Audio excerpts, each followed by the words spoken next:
You got the recorder running there, Christie? It's a video going though. So, say good morning to the video.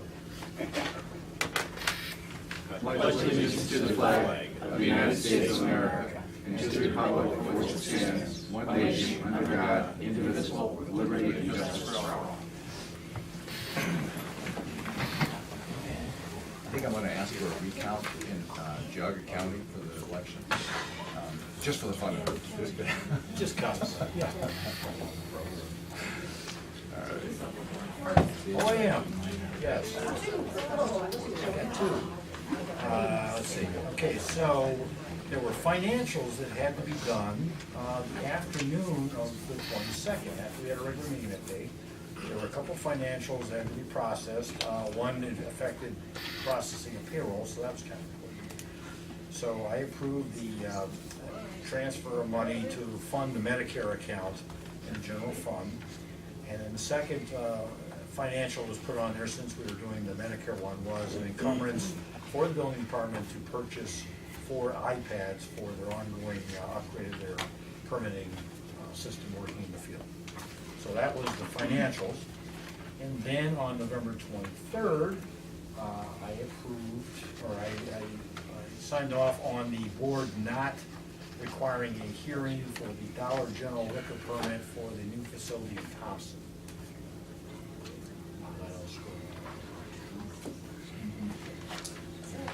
How many does that give Geauga?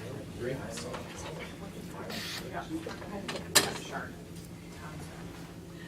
Chester. Middlefield? There's one in Middlefield, and then the new one that's going to be going in. Well, there's supposed to be one there, I heard the EPA is holding that. So there's 5 different. 7. that I'm aware of. Right? And then Newberry would be 6, is there one in? So you have Chesterland, Middlefield, Chardon, Parkman. I said Parkman, then Montville would be 5. Thompson, Chesterland. There's one in Thompson? Yeah, That's the the one one that we just did. Yeah, that's just, okay.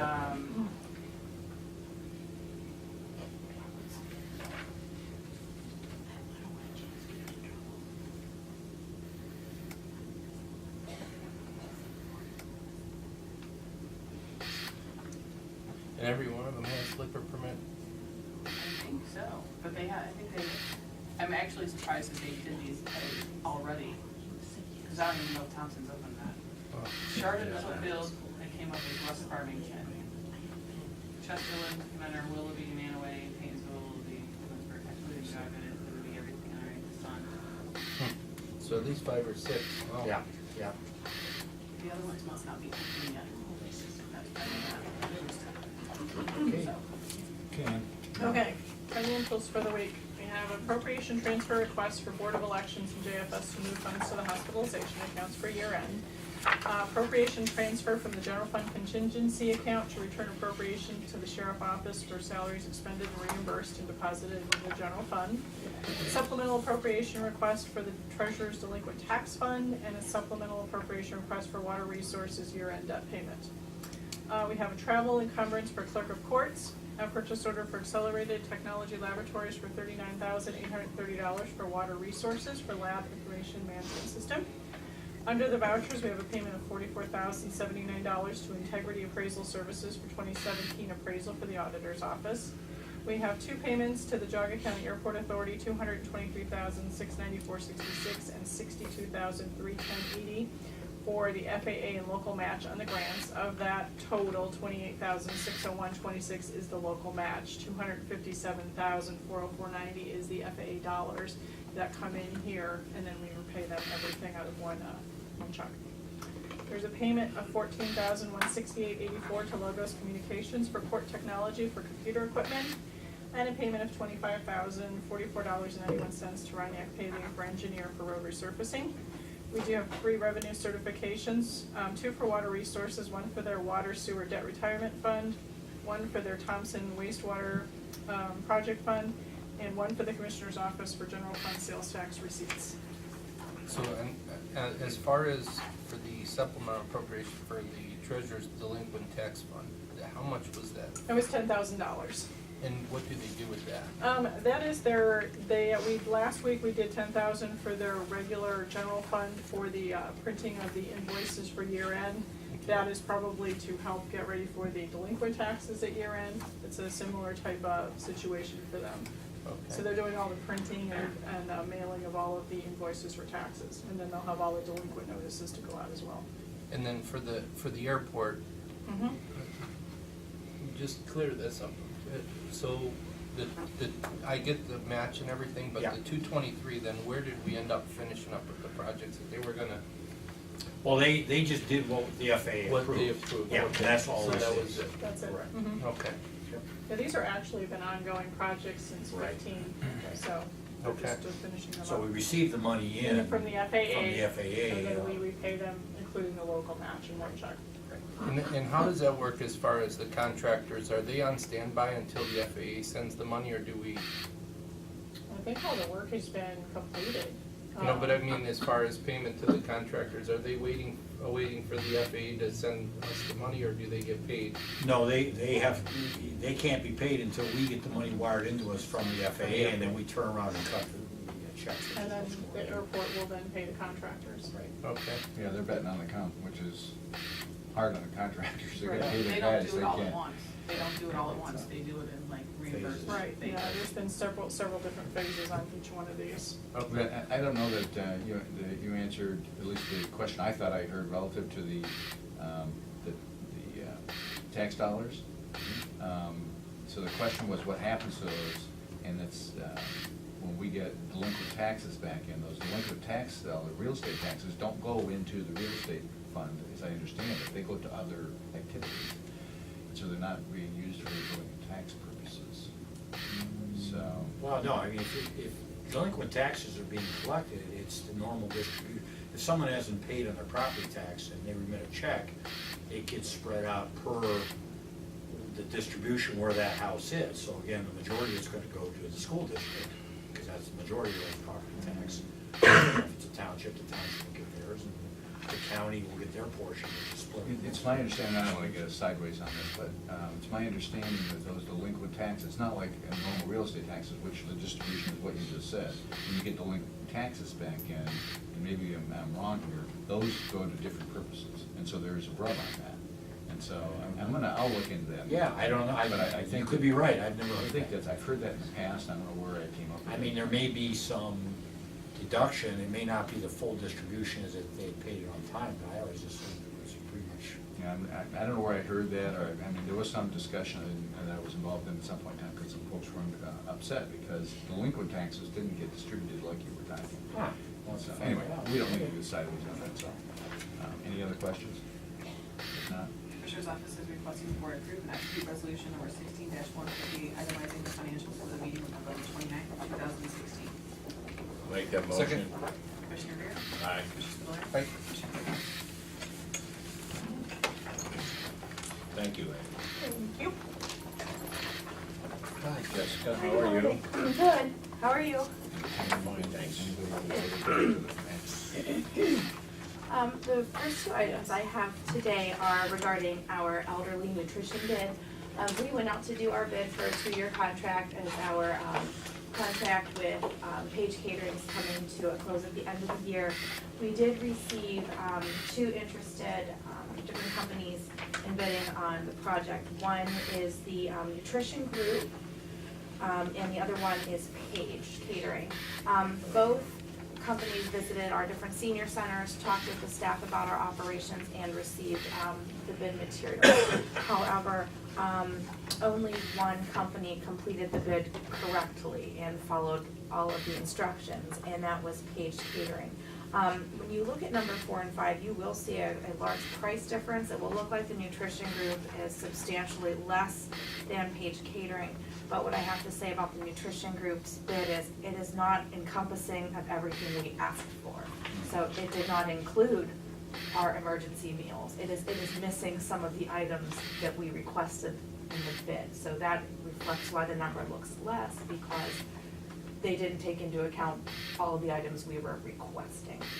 So Whereas Page Catering, we ask for Group A and Group B meals. Group A meals are regular meals, regular home delivered meals. Group B meals are therapeutic meals like low salt, diabetic meals. We also ask for an emergency shelf stable. What we do every year is we stock our home delivered meal clients with 3 to 5 meals that do not need refrigerated or frozen. Because we typically go without electricity now and again, so we want to make sure that people are able to eat in.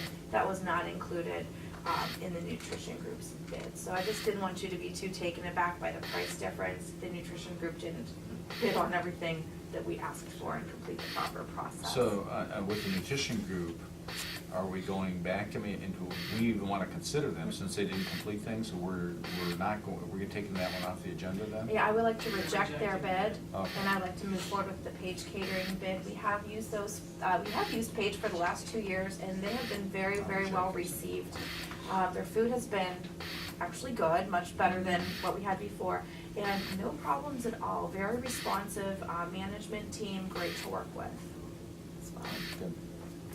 So, Let's do those together. no, let's do them separate. Separate? Yeah, because we rejected the first one.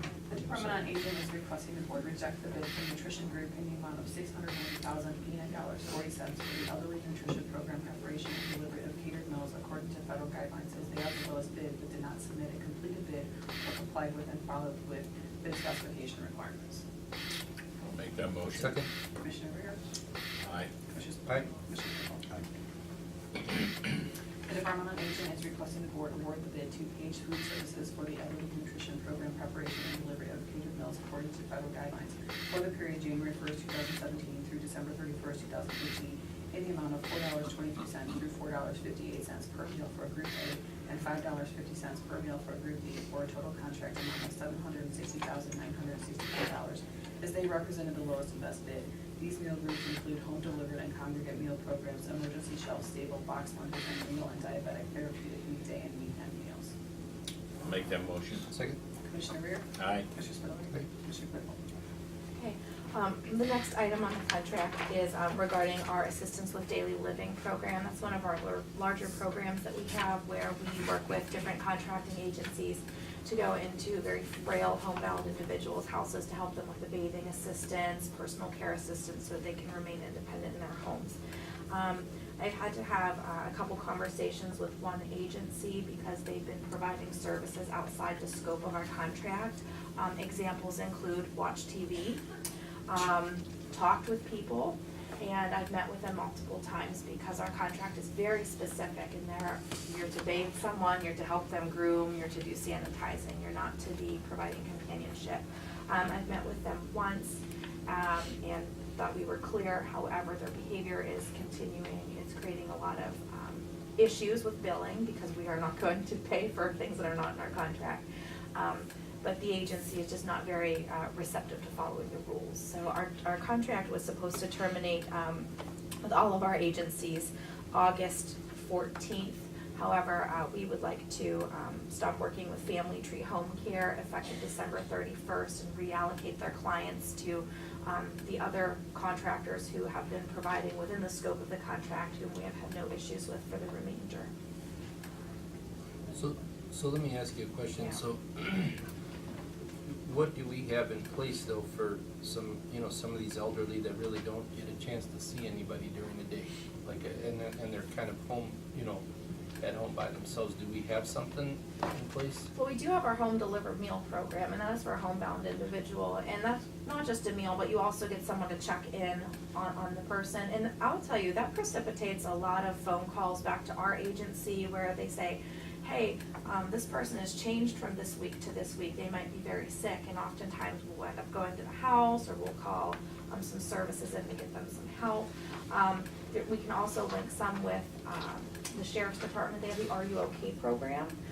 The only thing is you have to answer your phone when they call, or they will be paying you a visit, but that's a good safety mechanism in place. But like the concern or the issue with this is that so are we getting billed for a certain amount of time? like the hourly rate or something that they're there?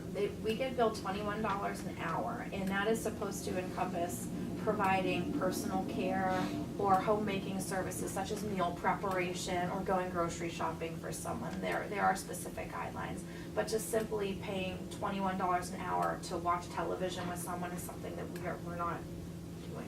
Right. Yeah. But how often is that happening, or how are With they? this company more frequently than it should. Okay. It's quite acceptable for someone to put something in a crock pot and talk to an individual, that, we Right. would expect that.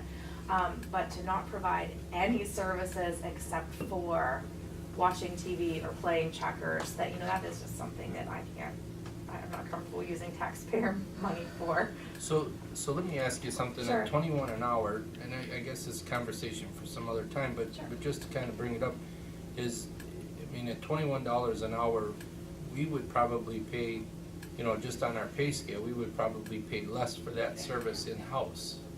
That we would be able to potentially afford somebody to be able to do some of that? Well, to provide like bathing and dressing assistance and proper hygiene techniques, you're looking for a state trained nursing assistant. So Okay. you're looking for a certain level of skill typically.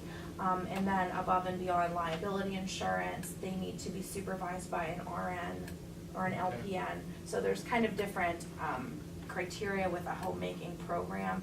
So, I have asked, is that something we should be providing or contracting out? I think by the Right. time you hired a bunch of part-time staff, nurses, and a scheduler, we'd probably be spending more money and reimbursing people gas Yeah. mileage. And I guess I try to visit, a number of elderly people Mhm. fairly regularly, just to, go and, and it just makes their day, and Mhm. it does it, not because it's me, so I'm not, that's just a joke, but I so I can see, they look forward to just seeing people, and there's a lot of people, and I know that with our services, we have like our youths, or our centers and all that, but a lot of people don't like to necessarily go to facility for crowds and stuff, but, sometimes, do you think that we might be missing some of that one-on-one to kind of be able to reach out to some of the seniors that friendly face that comes to the door and, spends half hour and I don't know, what do we have in place to do that, At this point, we don't have a friendly visitor program. Right. It's the home delivered meals. Our home That's about delivered meal is pretty much providing the meal plus Right. that friendly face, if you will. What I've been trying to work on with the agency since I've started is looking at the programs that we already have and making sure that they're run as efficiently and properly as possible. Right. And even to this day, there are still glitches, that I find, and we ask, can it be run more efficiently? Is this the right way to use taxpayer money? Does this make sense? Is this meeting the needs? So as we're starting to tighten that up and feel a little more secure about the programs that we have and that they are being run to very good standards, it gives us the opportunity to then look at what's next. And I think we have a really good staff member, Kristen Bibby. She's our volunteer coordinator. And with her in place, she's been very responsible and organized to kind of tailor a new volunteer program. So my hope would be down the road, there could be more of a volunteer program that could maybe do some housekeeping. Maybe local churches would want to do some housekeeping for Right. people. I don't think we need to pay a nursing assistant $21 an hour to dust. Right. But could we work with a church group that may want to provide some trash, taking out someone's trash, or friendly visiting? I think that is something we can work at once we kind of get our other programs, make sure they're really in great shape. Do we do any means testing on this stuff? What we are starting to do is, and I'm sorry, I've got that crud going on here. What we are starting to do is, with some of our programs, we are taking a look and seeing if we can fully subsidize the cost of services to low-income individuals, and for individuals who are not low-income, if they can be a partner with us and pay a portion of the cost. And we're looking to kind of pilot that with two of our programs next year. One being our Assistance with Daily Living, that homemaker program at $21 an hour. Because clearly there are people on this program who cannot afford it at all. And then there are people who can afford it. So we're going to take a look at that program specifically and as I said, fully subsidize it for people who are low income, maybe receiving assistance through JFS, other organizations. And for those who are not low income, we will be requesting a fee, or we will be having the providers charge them a fee that they will be responsible for collecting, which means we'll be paying a smaller percentage moving forward. Our legal program as well is another program we will be looking to do that. Once again, if you are low income and you need to take care of some powers of attorney, or if you need to take care of living will, we want to be able to help you prepare for events down the road. But if you do have the means, we're going to ask that you pay a small portion of what we're being charged by the attorney. That is something we're looking to do, pick a couple programs and give that a pilot. What is the frequency and the duration of one of these home visits? We're hearing $21 an hour. Sure. Are they there for half hour, an hour and a half? And how many times, how often? Sure. Not every day or every other day? So or what we use, we have an assessment that we use, and the assessment parallels an assessment called Passport. And Passport is a funded program, Medicaid funded program for frail individuals at home. So we use a lot of their criteria, even though we are not that funded program. Basically, it looks if someone is nursing home appropriate, because that's who we want to be servicing in their homes. Because we're trying to keep people in their homes, providing assistance to their caregiver, or maybe they don't have one. So we're using that criteria, and we offer 2 hours a week. Typically, it's in one visit for someone who may need the grocery shopping, or who may need some sanitizing in their bathroom area or their kitchen, or maybe meal prep, setting up some meals for the week, or trying to think meal prep, grocery shopping, or maybe their linens. Maybe their washing machine's in the basement and they can't get to and from. So that would be a 1 day, 2 hour visit. When someone has the need for bathing and grooming, bed baths, full baths and whatnot, we will do up to 4 hours a week, and that would be two 2-hour visits. So then they could get a bath on this day and then a bath on another day. And that is for your more frail individuals, and what we want to do is make sure they're not getting wounds or breakdown or ending up in the hospital because maybe their caregiver can't lift them completely to bathe them appropriately. So we're looking at either a 1 2-hour visit a week or 2 2-hour visits a week, depending on what particular service is being provided. Thank you. You're welcome. And then as far as with this, with this living, what's this called here, contract with Family Tree Home Care, you haven't gotten actual complaints though from the seniors in the. Yeah, in addition to them working outside of the scope of our contract, we have had to take seniors off of their services and put them onto one of the other providers. There have been some customer service issues. Okay.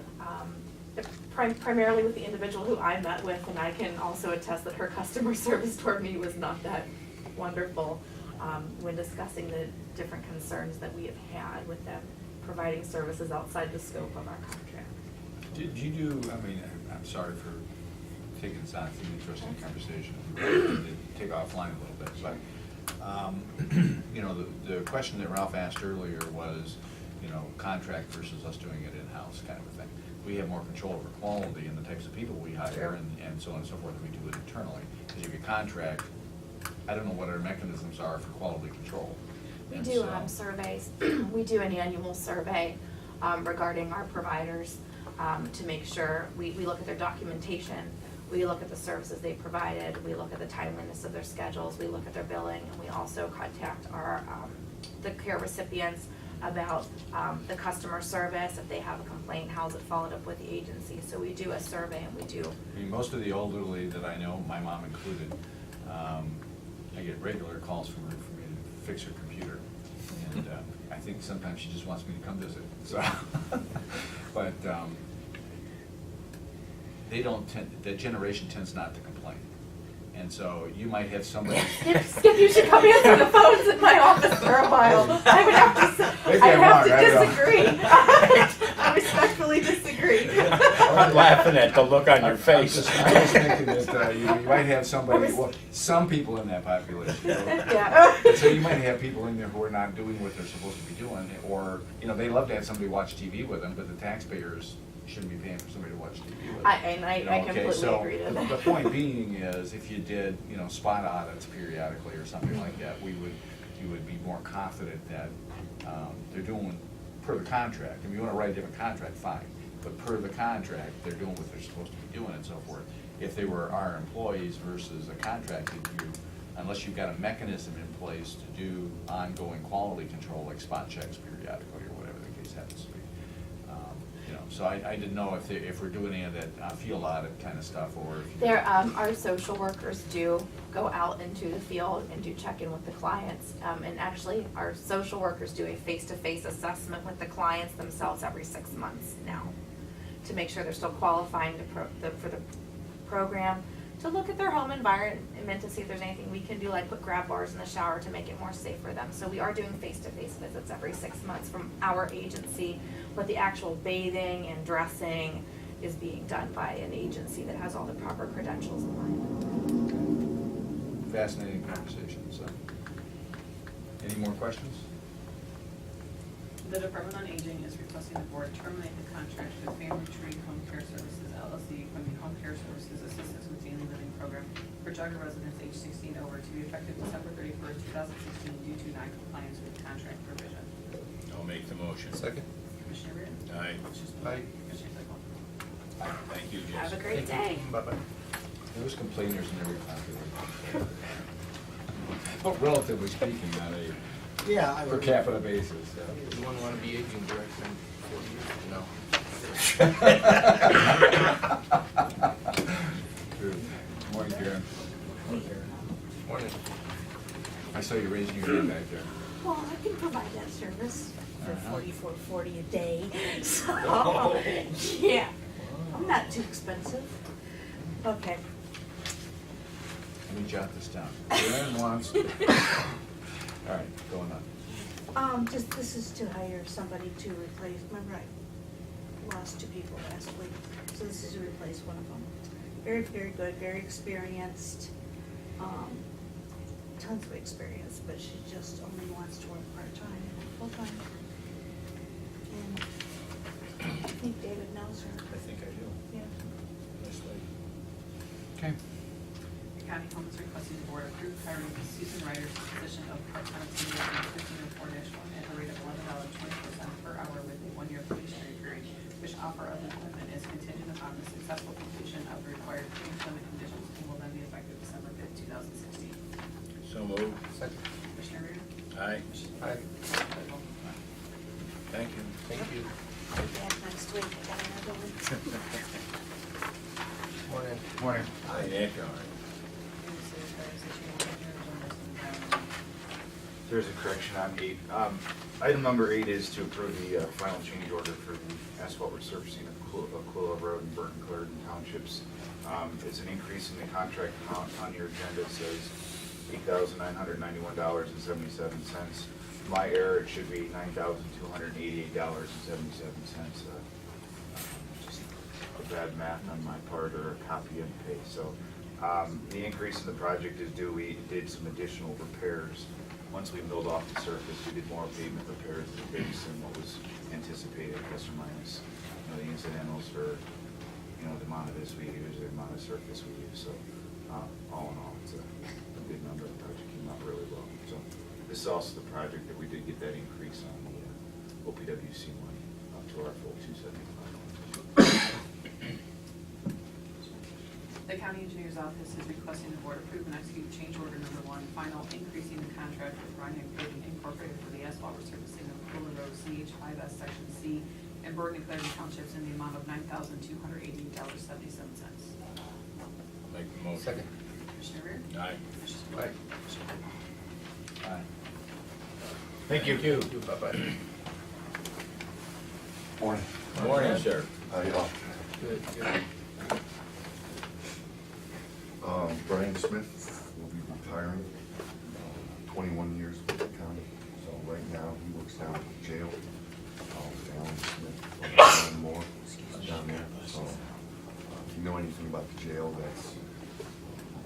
change a light bulb down there, it's not just a 5-minute job down there. You gotta go through doors, they gotta wait for the security. Anytime they take tools into the safety center, it's gotta be inventoried before you go in. Then you come out, and then it's gotta be inventoried again. These guys really abide by that, of not leaving anything behind for the prisoners to use or anything like that. So it's a little bit different down there. A whole lot more security down there. They have to be accountable for everything down there. So he's been with us for a long time. Does a great job down there, so. And then number 10 is just start to advertise for another maintenance worker. And that person, filling Brian's role right there. We're gonna look at it because I really have to watch who I put in there. You know, you got a lot of things I gotta look at. I can't just put somebody in there that can be taken advantage of by prisoners, and the next thing I know, I got smokes or money being brought into the jail. So that's, I gotta look at the security of the person and Probably looking for maturity and everything. technical knowledge too, to back up Alan with all the technology that's in there. So it'll be a hard position to fill, so we'll get it, so. Well, you don't have anybody in-house that could be promoted or wanted to be promoted to that position. We are looking at 1 or 2 guys, so that I feel, especially the one, I feel confident of what we can do, put over there. So, like I said, we are working with Kathy, Lieutenant Kathy Rose down there. So we want to make sure that we follow all the procedures of their hiring process also. So Brian and Alan have been down there since I've been down there. So, and going in there, so we just don't flop somebody in the jail, so. You gotta have a security conscience on you at all times when you're walking through that jail. You can't get relaxed. So if something happens, these guys go through training just like the officers down there do. Physical training and the whole works. So you gotta know if the jail's taking over and somebody takes them over, what to do. So it's, that law enforcement, so just one of those things that we really watch. So, Sounds good. The maintenance department is requesting the board accept the retirement resignation of Ryan M. Smith, full-time maintenance worker number 1904, to be effective December 31st, 2016.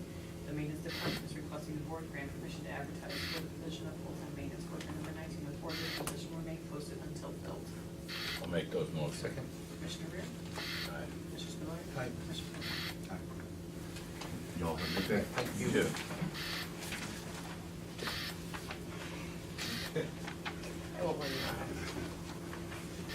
Morning. Good morning, I'm good. We're here just to request the hiring of Robert Ware, part-time transit driver. The transit department is requesting the board approve hiring Robert Ware to the position of part-time transit driver number 2210-1 at the rate of $13.57 per hour with a 1-year probationary period. This offer of employment is contingent upon the successful completion of the required pre-employment commitments and will then be effective December 5th, 2016. So moved. Second. Commissioner Rea? Aye. Commissioner Aye. Spillier? Commissioner Claypool? Aye. Before you leave, I'm gonna use this as an opportunity. I was talking to Mike earlier. We've talked before, I brought it up at the board, that we've got some Amish guys who are serving on boards for the county, and they have a bit of a challenge getting to and from board meetings, whatever the board meeting. We have one on the planning commission. He's there sporadically, depending on whether he can get a ride or not. And so I've talked to Mike about making an arrangement to have transit be able to transport these guys, and I'm gonna be talking to the Amish guys that I know there to see how that's gonna work with them and all that kind of stuff. And Mike was very amenable in helping to work out an arrangement with that, so we're gonna work out a plan. But should that fail, I think it's really important that we get this valuable community involved in our various county boards and so on and so forth. They offer an opinion that oftentimes you don't hear, and they're very oftentimes really kind of reluctant because of their culture and so forth to be involved and to be outspoken and whatever. But I think it's important that we get that, include the diversity on our various boards and so forth. So depending on how this works out, I'm gonna come back to this board and ask for a stipend to help our Amish to get to these board meetings. It's a nominal amount of money, like $500 a year for an individual to get back and forth. And I think the value that comes out of that community is important that we include them. So I appreciate Mike's time and helping to make an arrangement in that situation. We're gonna play it out and see how it works out, but I'm not requiring any action right now, just bringing up as an awareness thing. And again, I think that we need to expand this to the extent that we can and include this valuable part of our community in our operations and so forth, so thank you. Yep, thank you, thanks, Mike. I'll see you later. Yes. Hi, Gary. Good morning. Morning, Jerry. Our item this morning is for Russell Park wastewater plant project upgrades. It's just a change order to add some additional inputs on our emission control system, which is our remote access system that allows us to see what's going on at the plants, on our computers, on our phones. Sometimes when you look at stuff on paper, it looks different than once you start building it out there, and as the construction started, our guys were looking at it and said, well, it'd be nice to know whether this is operating or not without having to come out to the plant. So we need to add a few more locations or connections within the emission control systems. This is just a change order to approve that. The Department of Water Resources is requesting the board approve and execute change order number 3, increasing the contract with Jack Gibson Construction Company for upgrades to the electric to include 6 additional inputs for the emission control panel for the Russell Park wastewater treatment plant upgrades project in the amount of $3,614.01. So move. Second. Commissioner Rea? Aye. Commissioner Spillier? Aye. Commissioner Claypool? Aye. Thank you. Thank you, bye-bye. Hello, Linda. Good morning, gentlemen. You will recall that last week we had a visit from Ginny Shrimplin, who's the marketing specialist from Corsa. And she left a paper and requested for you to give consideration to the appraisals of the historic buildings that are owned by the commissioners and to determine whether you wanted to continue with replacement coverage or whether you would like to have reconstruction coverage, which would be a case where if something happens to one of these buildings and there has to be something done to repair it, it would be done with, I guess you would call it period appropriate materials and approaches, and plaster for the walls, what have you. And so we asked if you would think about this over the past week and give us an answer so that we can send the form back to Corsa. So, well, my opinion, Linda and I talked about this morning, is that we got to go with the replacement cost versus what was the other? Reproduction. Reproduction cost. And, you know, the courthouse as an example has been there for how many years? 130 years or something. It never really had a situation to have to restore it. We're paying extra money every year to do that. And so should something out of the ordinary happen, something 100 or 200 year event happen, we can face that financially at that time and make a decision and do whatever we want to do. And already our courthouse is not historic, purely historic. And there was some mentioned this morning of various facades and so forth that are on the courthouse. So we don't have a purely historic building as it currently stands. So that's my take on it. Right, and that would be the extreme example. And the Opera House and the annex have been even more heavily modified over the years, where you don't really have any insurance that you maintain this pristine period piece anyway.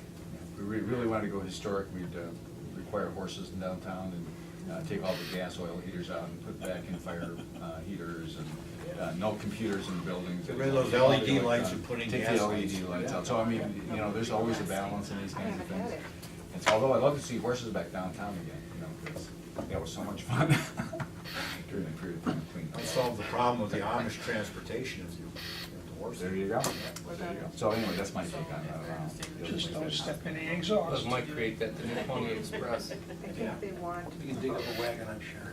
so we'll give them maybe a session letter or something and the signed form.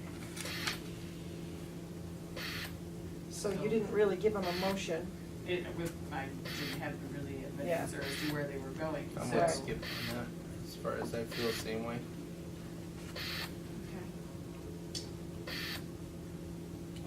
Do we So- put a motion together very quickly? Well, we can just take out one of the words. Because I have this replacement/reproduction cost, because I wasn't sure where you were going. So you're gonna stay with the replacement cost on the courthouse annex and the opera house, and no reproduction costs.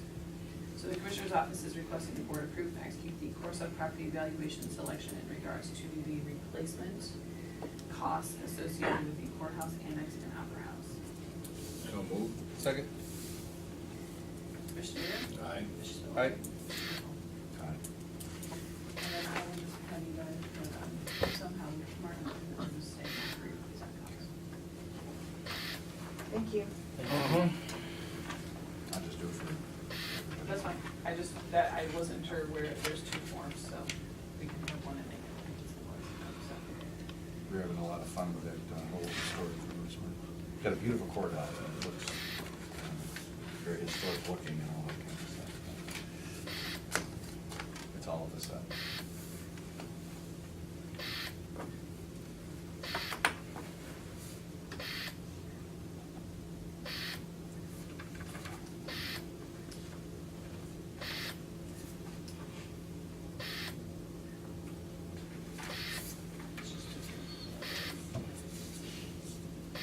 so Dave, do you want to?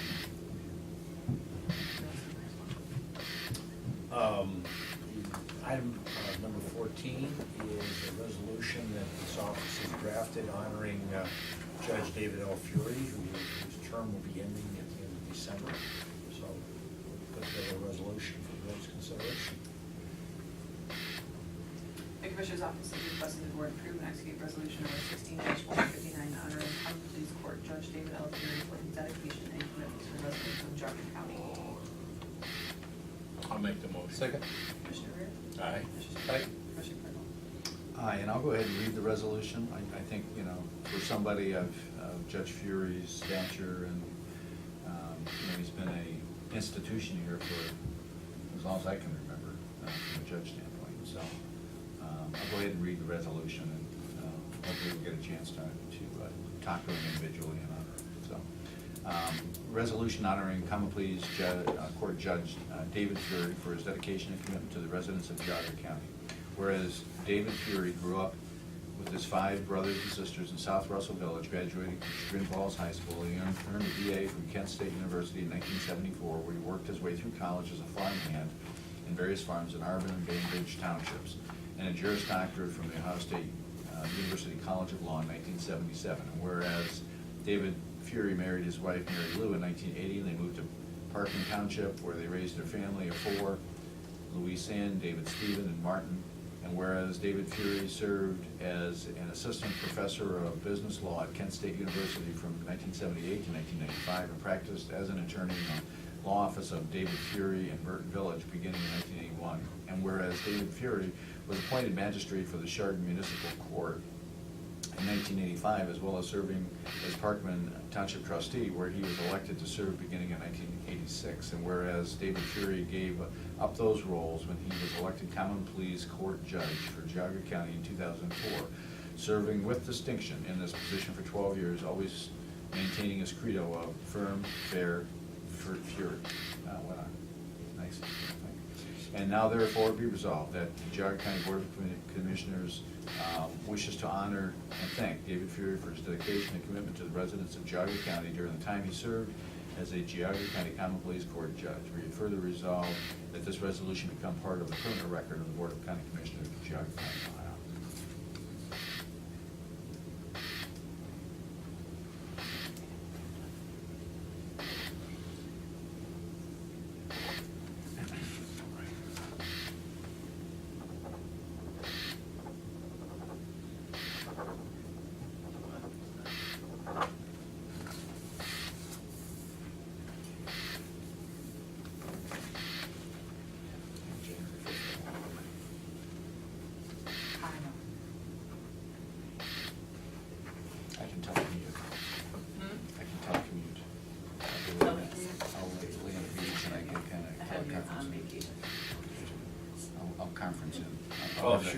have the background of the beach there. Sure, yeah. This will probably be buried under 6 feet of snow by then. Yeah, yeah, just rub it in, And I will be okay. thinking about you. Yeah, I'm sure you will. Okay, so the next item that's on here is up for discussion. I picked this date, there was not too many other crazy things going on the schedule, but we're scheduling, we have session on the December 8th, on Thursday the 8th. Commissioner Rear will be out of town. We are also scheduled now for a Geauga County Portage Juvenile Detention Center meeting at 2 o'clock here. On the 15th. On the 8th. I'd like to schedule the work session on the 15th if possible. The other thing that is on the agenda for that day is the solid waste luncheon at the Marshville Inn on the 15th Oh, geez, at noon, on the 5th, okay. on the 15th at noon. So, But you were saying the other alternative would be maybe do the work session. you could do the work session after. Right after session. Right after regular session on the 8th. On the 8th. And then you would have your Portage Detention Center meeting that same day at 2 in the afternoon here. So- Well, I'm open to all of it. January 5th, I'm gonna be here, of course, so Well, that's, I'll phone Yeah. in my. Well, this is that's a different action. This is just to schedule a work session to talk about reorg in next year and that kind of stuff. Yeah, I'm flexible in that regard, so I'll go with the other two. And so- and we I won't be here the 8th, so if you do that, that's fine. But I might not be here the 15th either, so that's fine too. And I'm gonna, may not be proper decorum, but I'm probably gonna suggest we invite Tim in since. Yes. Right. That was part of the plan. What are your thoughts, Rob? The 8th is good for me. So we'll move it to the 8th then, following Following regular session. session? Okay. So we'll still leave Thursday, then it'll just be the 8th, and then, And if we need to have follow-up, we can always schedule a follow-up, right? yes. Oh, yeah, just the idea was kind of go through the basic New York stuff, see where the board wants to go. Okay. Relative to the Portage County Detention Center, just as an awareness thing again, I had a conversation with our prosecuting attorney's office relative to the question that I asked when Kim Laurie came in last week and made the presentation. Keeping in mind that if you ask five attorneys their opinion, you're gonna get 5 different opinions. But in her case, the opinion was we can legally establish a contract with other counties for, to put people into our detention center. They would have a choice whether or not they would take advantage of that, so that's their choice. I mean, they get to choose where to place kids, that's their role in Ohio, their whole Ohio law. And they would have the choice within the constraints of that contract. If our contract was structured similar to what we have in the jail, then we would have full control over the types and varieties of kids based on various offenses. I don't understand all that. But based on their offenses and whatever the criteria was established. In that case, Judges Berger and Grindel would help us to set the criteria, so they Right. would be involved in any case. So there is a possibility. Now, with that said, that doesn't mean that we're gonna do something, it just means that we've established, or at least I've established, and I would encourage you to talk to Laura and/or have her come in so we can have a further discussion about this. But it sounds like there is a possibility, whether or not we execute on that possibility is open for So if discussion. I can restate what you just said, to make sure I understand. What I heard Ms. Laurie expressing last week is that if you open the Portage Geauga Center to use by other, let's say Geauga County or Mahoney County, that the judge in those counties would make the assignment, but if we set up in the contract, the criteria that says this contract is for juveniles that have committed no greater than such and such an offense, then that would limit the judge from being able to send to our shared facility juveniles that might have committed higher level offenses and might pose a risk to the other. Yeah, the beds in our juvenile detention center would be available based on the criteria we establish, and Judge Berger and Judge Grindel. And I plan on talking to Judge Grindel about this, because I want to find out his take on it, and why he would have an issue with that, should we be able to do that. Right. If that were in fact true, and get his opinion on that. But based on the opinion that I heard from Laura, and she's willing to discuss all that with us. There is a possibility. So, you know, set aside whether we decide to execute on that or not execute on it. You make decisions best on an informed basis. And so I'm trying to get informed in terms of what are our options here. You know, we have a facility that we could better utilize possibly. It might take a little work, might take a little angst, some gnashing of teeth. These things never are clean, easy, without some fuss and tussle a little bit. But anyway, I just thought I'd bring that up and tell you that I did have a conversation both with her, I talked to the sheriff, I plan on reaching out to Judge Rendell and talking to him about his issues with this. You know, if it's purely, if he sees the law differently, that's one thing. If he sees the law the same, but he doesn't want to do it for whatever his reasons are, I want to understand what that is. So I only bring that up for, again, for an awareness thing on the board. You know, we need to make, from my perspective, informed decisions. And based on the best information I've gotten so far, there is a possibility if we chose to execute. And we can bring that up during the board meeting when we're talking to these guys if we want to do a little bit more homework. And just say, hey, look, guys, you know, let's not just reject this out of hand. If there's possibilities, what's the harm in exploring them? I mean, there's no harm in exploring them. We're talking to them, we're asking questions. So people get all, they're knickers in a bunch sometimes when we ask questions.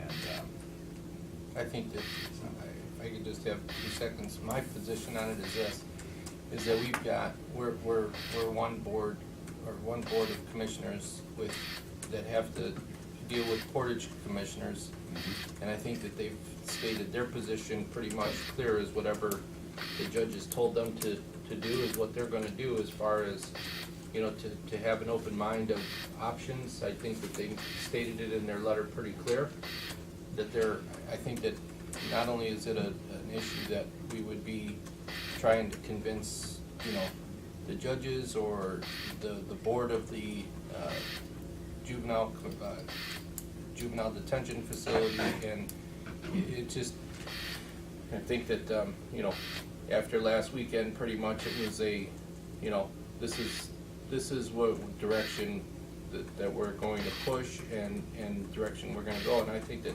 you just gotta pick your battles. I think I think that this is something that I kind of pretty much started, and it makes sense, but I think that, you know, just like this, I'm sure that there's, you know, there's probably a, you know, juvenile court employee that's waiting for Dave to refresh the YouTube video, so that we'll be getting another letter this afternoon. So if you wanna go down that road and do that, you know, have at it. But as far as for myself, it comes down to is that there's no point in even wasting this. I think that it raised awareness when I believe that the board that day put together some kind of even a bylaw at their meeting for accepting, you know, other inmates. So pretty much the writing is on the wall. You've got, you know, 2 judges that don't wanna, that are in agreement that they don't wanna see this. You've got the other board of commissioners from Portage that don't wanna see it.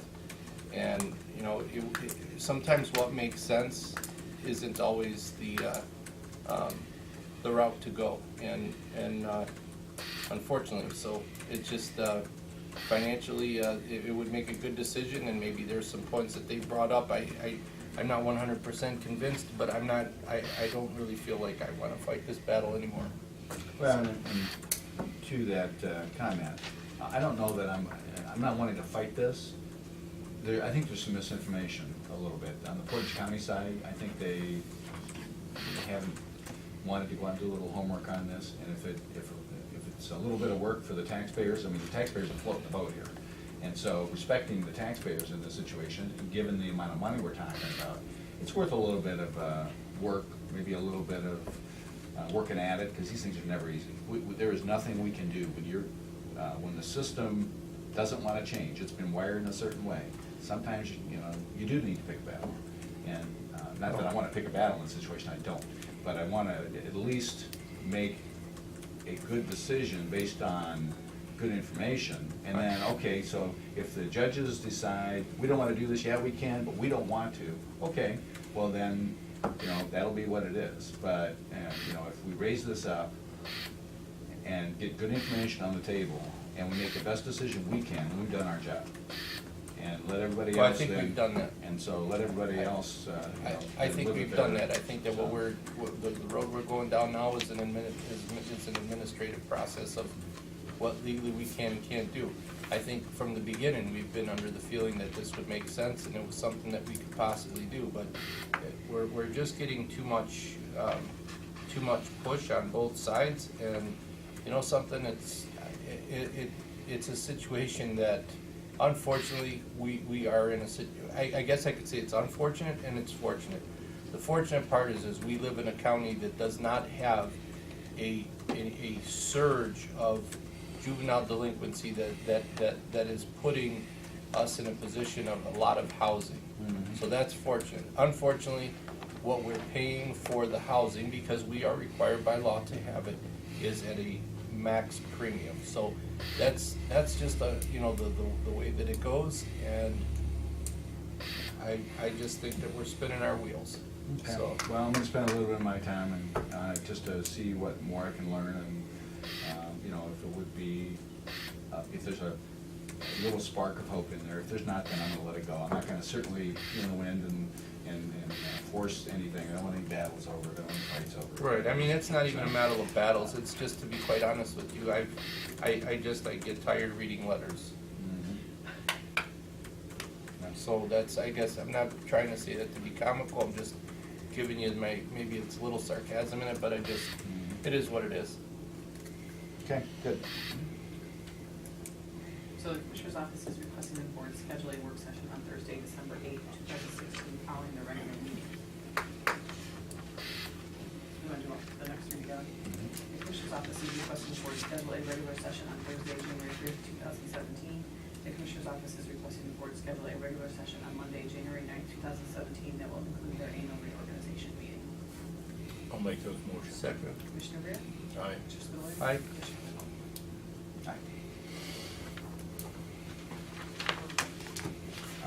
One last item before we adjourn. We do have a bylaws from NOACA to approve up or down.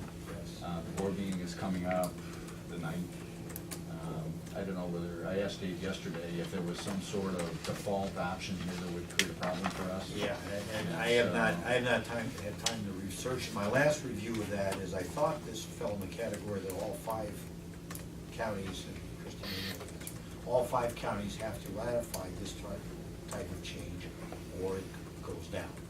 Is that your I understanding? believe that that's what the actual letter, the cover letter from NOACA said. And I didn't know if we needed to take action to affirmatively take it down, or if By there was- doing nothing, But if by doing nothing, it somehow is affirmed. Yeah. And so I just want to make sure that we're gonna create a problem for ourselves. by not And doing if we have to put it on our meeting. Yep. Okay, very good. Motion to adjourn? To adjourn?